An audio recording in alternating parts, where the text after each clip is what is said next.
ओम शांति। 31 जनवरी 2024। बाबा के महावाक्य। मीठे बच्चे, अभी तुम्हें शांति और सुख के टावर में चलना है, इसलिए अपने स्वभाव और कैरेक्टर को सुधारते जाओ। पुराने को परिवर्तन करो। प्रश्न: दिमाग सदा रिफ्रेश रहे, उसकी युक्ति क्या है? उत्तर: बाप जो सुनाते हैं उसका मंथन करो। विचार सागर मंथन करने से दिमाग सदा रिफ्रेश हो जाता है। जो सदा रिफ्रेश रहते हैं वह दूसरों की भी सर्विस कर सकते हैं। उनकी बैटरी सदा चार्ज होती रहती है, क्योंकि विचार सागर मंथन करने से सर्वशक्तिमान बाप के साथ कनेक्शन जुटा रहता है। गीत: नयनहीन को राह दिखाओ प्रभु। ओम शांति। यह गीत भी मनुष्यों का गाया हुआ है, परंतु अर्थ कुछ भी नहीं जानते। जैसे और प्रार्थना करते हैं, यह भी जैसे एक प्रार्थना है। परमात्मा को जानते नहीं। अगर परमात्मा को जाने तो सब कुछ जान जाएं। सिर्फ परमात्मा कह देते हैं, परंतु उनके जीवन का कुछ भी पता नहीं। तो नैनहीन हुए ना। तुमको अब ज्ञान का तीसरा नेत्र मिला है, इसलिए तुमको त्रिनेत्री कहा जाता है। दुनिया में भल मनुष्य यह अक्षर कहते हैं त्रिनेत्री, त्रिकालदर्शी, त्रिमूर्ति, परंतु अर्थ कुछ भी नहीं जानते। जैसे कहते हैं साइंस और साइलेंस का आपस में क्या संबंध है? भल प्रश्न पूछते हैं, उत्तर खुद भी नहीं जानते। कहते हैं वर्ल्ड में पीस हो, परंतु वह कब हुई थी, किसने की थी, कुछ भी नहीं जानते। सिर्फ पूछते रहते हैं, तो जरूर कोई जानने वाला चाहिए जो बताए। तुम बच्चों को बाप ने समझाया है, ये सब खेल बना हुआ है। टावर ऑफ पीस, सुख का टावर, सबका टावर होता है। शांति का टावर है मूल वतन। जहाँ हम आत्माएं रहती हैं उसको कहेंगे टावर ऑफ साइलेंस। फिर सतयुग में है टावर ऑफ सुख, टावर ऑफ पीस, प्रॉस्पेरिटी। ऐसे कोई मुख से नहीं कहेंगे कि हम आत्माओं का घर मुक्ति धाम है। यह सब बातें बाप ही समझाते हैं। टीचर हो तो ऐसा हो। वह है टावर ऑफ नॉलेज। तुमको भी शांति और सुख के टावर में ले जाते हैं। यह फिर है टावर ऑफ दुख धाम। हर बात में इंसॉल्वेंट हैं। पवित्रता, सुख, शांति का वर्षा तुम इस समय ही पाते हो। बलिहारी इस पुरुषोत्तम संगम युग की है। इनको कल्याणकारी युग कहा जाता है। कलयुग के बाद फिर होता है सतयुग। वह सुख का टावर है, वह शांति का टावर है, यह दुख का टावर है। यहाँ अथाह दुख हैं। सब दुख आकर इकट्ठे हुए हैं। कहते हैं ना, दुख के पहाड़ गिरते हैं। जब अर्थक्वेक आदि होती है तो कितना त्राही त्राही करते हैं। बाप ने समझाया है, बाकी टाइम थोड़ा है। बच्चों को याद की यात्रा में टाइम लगता है। बहुत हैं जो पूरा समझते ही नहीं। बिंदी समझे क्या समझे? अरे जैसी आत्मा है वैसे ही परमात्मा भी है। आत्मा को जानते हो ना, वह लकी सितारा है, बिल्कुल सूक्ष्म है। इन आँखों से नहीं देख सकते हैं, तो ये सब बातें बाप समझाते हैं। ऐसी बातों पर विचार सागर मंथन करने से भी दिमाग रिफ्रेश हो जाता है। कहाँ भी जाएंगे तो समझाएंगे कि tower of Shanti, tower of सुख, टावर ऑफ पवित्रता है ही न्यू वर्ल्ड में। पुराने स्वभाव को, कैरेक्टर्स को सुधार कर बाप नई दुनिया का मालिक बनाते हैं। मनुष्य भल गाते हैं, वेद शास्त्र गीता आदि पढ़ते हैं, परंतु समझते कुछ भी नहीं हैं। सीढ़ी तो नीचे उतरते ही आते हैं। भल अपने को शास्त्रों की अथॉरिटी समझते हैं, परंतु उनको उतरना ही है। आत्मा पहले सबकी सतो प्रधान होती है, फिर धीरे धीरे बैटरी खलास हो जाती है। इस समय सबकी बैटरी खलास है, अब फिर बैटरी चार्ज होती है। बाप कहते हैं, मन मना भव, अपने को आत्मा समझो। बाप है सर्वशक्तिमान, उनको याद करने से तुम्हारे पाप कट जाएंगे और फिर बैटरी भर जाएगी। तुम अभी फील कर रहे हो हमारी बैटरी भर रही है। कोई की नहीं भी भरती है, सुधरने के बदले और ही बिगड़ जाते हैं। बाप से प्रतिज्ञा भी करते हैं, बाबा हम कभी विकार में नहीं जाएंगे। आपसे तो 21 जन्मों का वर्षा जरूर लेंगे, फिर भी गिर पड़ते हैं।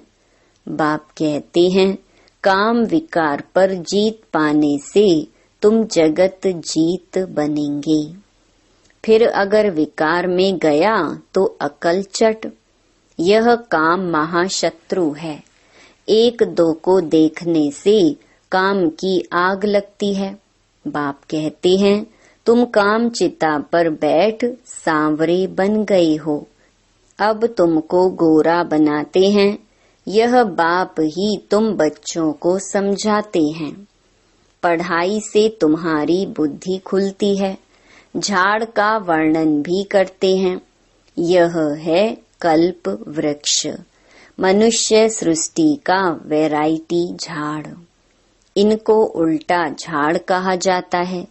कितने वैरायटी धर्म हैं, इतनी करोड़ों आत्माओं को अविनाशी पार्ट मिला हुआ है, दो का एक जैसा पार्ट हो न सके। अभी तुमको ज्ञान का तीसरा नेत्र मिला है। विचार करो, कितनी ढेर आत्माएं हैं। जैसे मछलियों का एक खिलौना होता है, तार पर ऐसे नीचे उतरती हैं, यह भी ऐसे ही है। हम भी ड्रामा की रस्सी में बंधे हुए हैं। ऐसे उतरते उतरते कल्प आकर पूरा हुआ है, फिर हम ऊपर जाते हैं।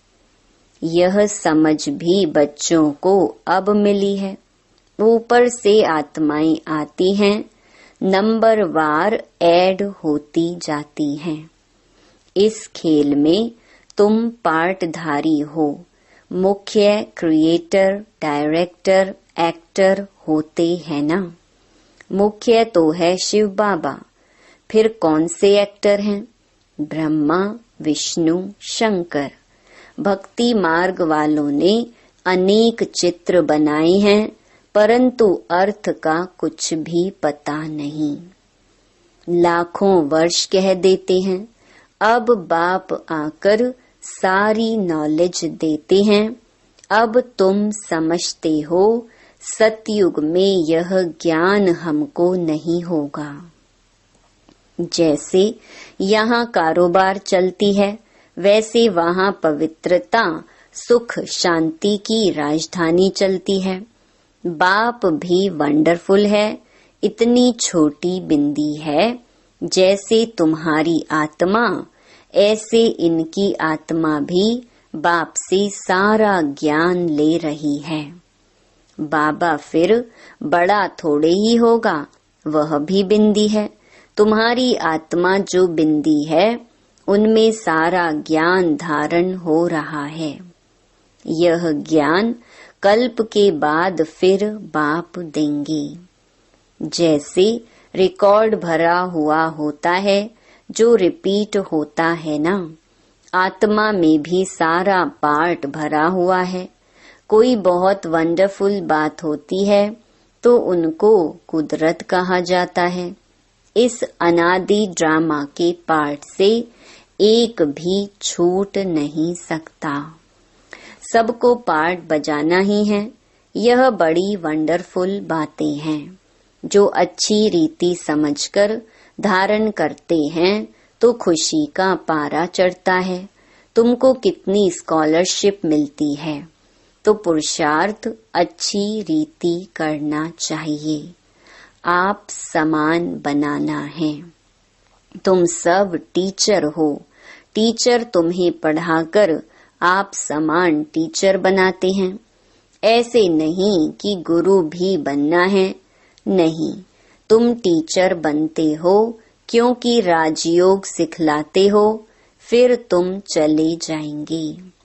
यह भी तुम समझते हो। वो लोग तो जानते नहीं, ना सदगति दे सकते हैं। सर्व का सदगति दाता तो एक बाप है ना। लिबरेटर, गाइड भी वही है। जब तुम वहां से आते हो तो बाप गाइड नहीं बनता है। बाप गाइड भी अभी बनता है। जब तुम घर से आते हो तो घर को ही भूल जाते हो। अभी तुम भी गाइड हो, पंडे हो, सबको रास्ता बताते हो। अशरीरी भव। तुम्हारा नाम पांडव सेना भी है। शरीरधारी तो है ना। जब अकेले हो तो सेना नहीं कहेंगे। शरीर के साथ जब माया पर जीत पाते हो तब तुमको सेना कहते हैं। उन्होंने फिर लड़ाई की बातें लिख दी हैं। यह है बेहद की बात।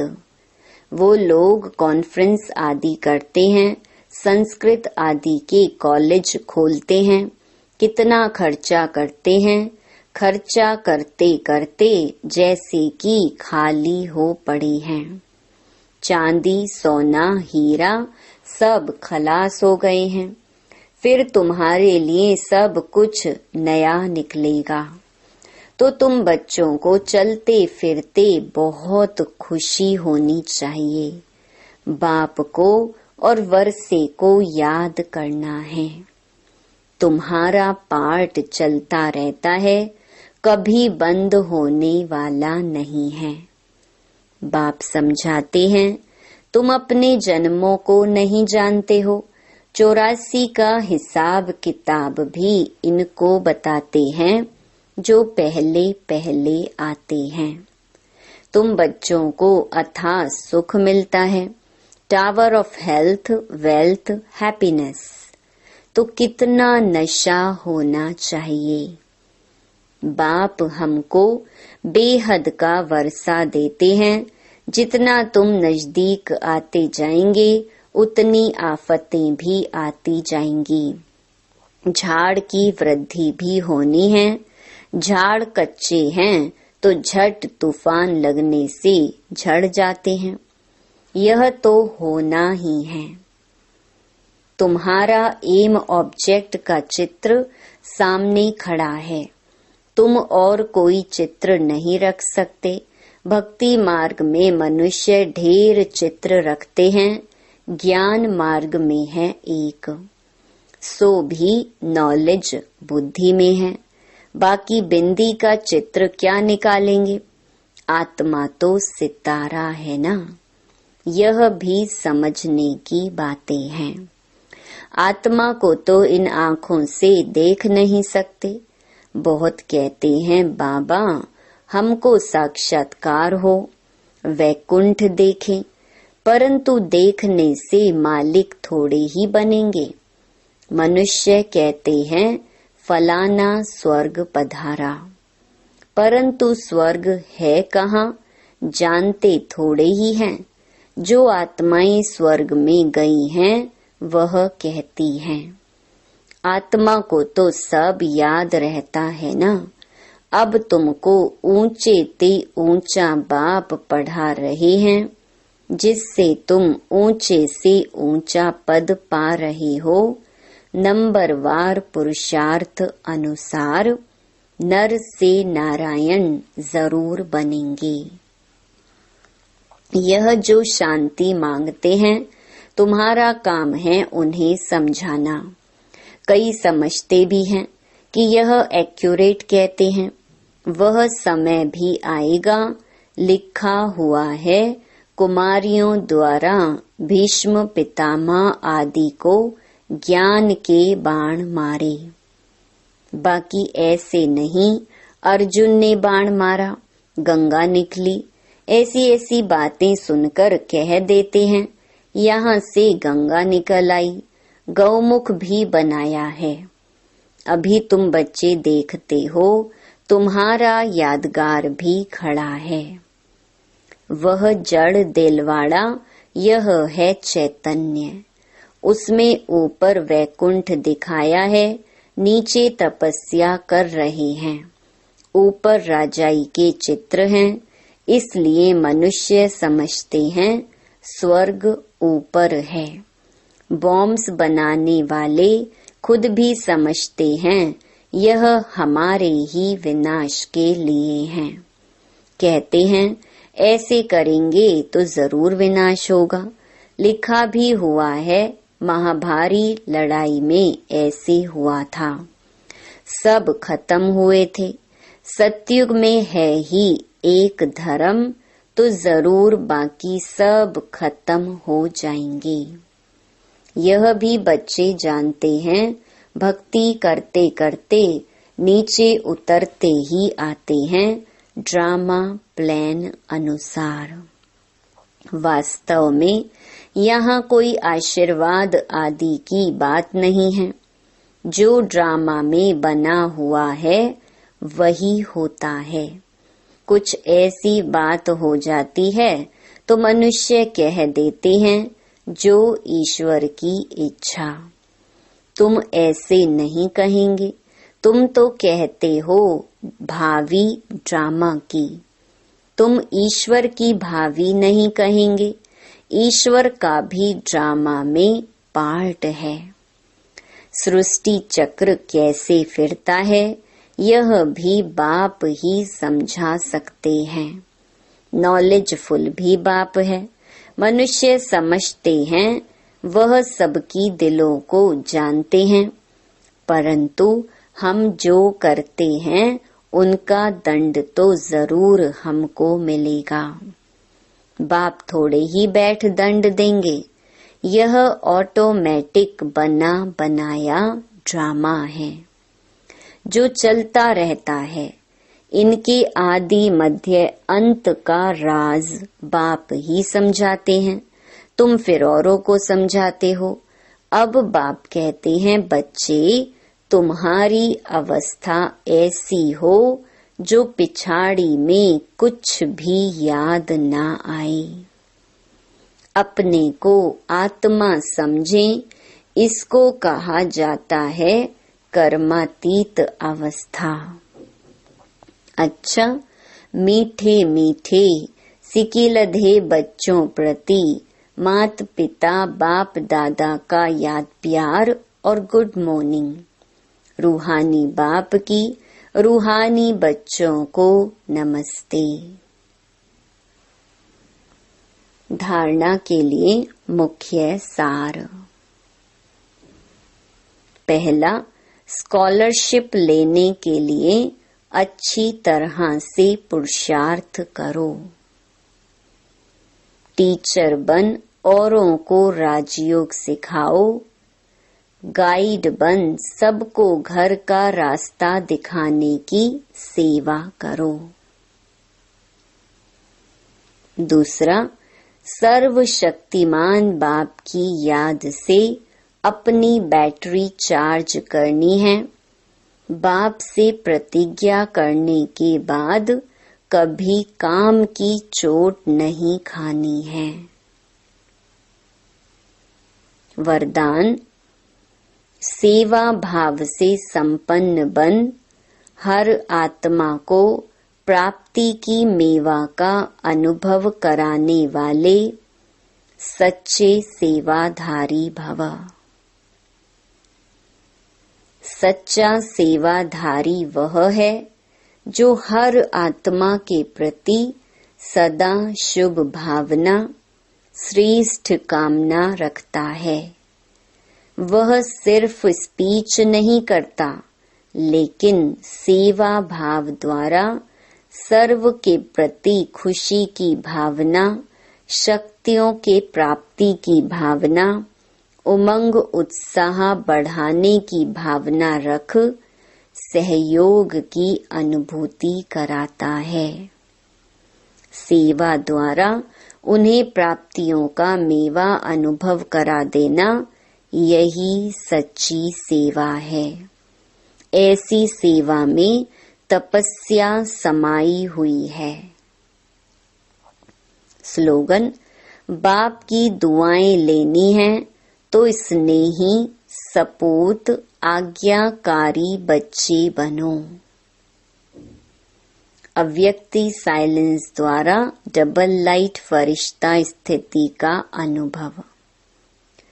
जितना जितना आप अंतर्मुखी स्वीट साइलेंस स्वरूप में स्थित होते जाएंगे, उतना नैनों की भाषा, भावना की भाषा और संकल्पों की भाषा को सहज समझ सकेंगे। यही भाषा रूहानी योगी जीवन की भाषा है। आपकी साइलेंस पावर साइंस से भी ऊंची है।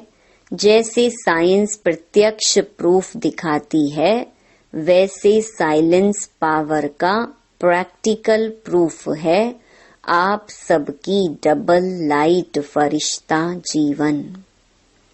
जब इतने सब प्रैक्टिकल प्रूफ दिखाई देंगे, तब ना चाहते भी सभी की नजर जाएगी और जय जयकार का नारा लगेगा। अच्छा, ओम शांति।